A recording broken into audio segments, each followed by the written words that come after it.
Hi అండి.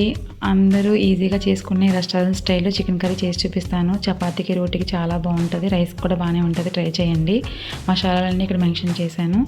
అందులోనే పచ్చి కొబ్బరి కానీ, ఎండు కొబ్బరి కానీ ఒక స్పూన్ వేసి మిక్సీ పట్టండి. 2 టమాటాలు పేస్ట్ చేసుకోవాలి. 4 స్పూన్ల ఆయిల్ పడుతుందండి. ఇందులో ఆయిల్ వేసుకున్న తర్వాత బోన్లెస్ చికెన్ హాఫ్ కేజీ తీసుకొని వేసుకున్న తర్వాత అందులో కొంచెం ఉప్పు వేసి మగ్గించండి. అది ఫ్రై అయిన తర్వాత ఆ ఆయిల్లోనే మనం కప్పున్నర ఉల్లిపాయలు వేసి ఫ్రై చేయాలి. అది కొంచెం బ్రౌన్ కలర్ వచ్చిన తర్వాత ఒక స్పూన్ అల్లం వెల్లుల్లి పేస్ట్ వేయండి. అది కొంచెం ఫ్రై అయిన తర్వాత టమాటా పేస్ట్ చేసుకున్నాం కదా, 2 టమాటాలు, ఆ పేస్ట్ కూడా వేయండి. దాంట్లోనే మనం కరివేపాకు, పచ్చిమిర్చి వేసి కొంచెం మగ్గించాలి. మనం పచ్చి మసాలా ముద్ద చేసుకున్నాం కదా, అది కూడా వేసి ఫ్రై చేయాలండి. ఆ ఫ్రై చేసిన తర్వాత 2 స్పూన్ల కారం, 1 స్పూన్ ఆల్రెడీ ఉప్పు వేసాం కాబట్టి 1 స్పూన్ ఉప్పు పడుతుంది. కొంచెం పసుపు వేసి మగ్గించాలి.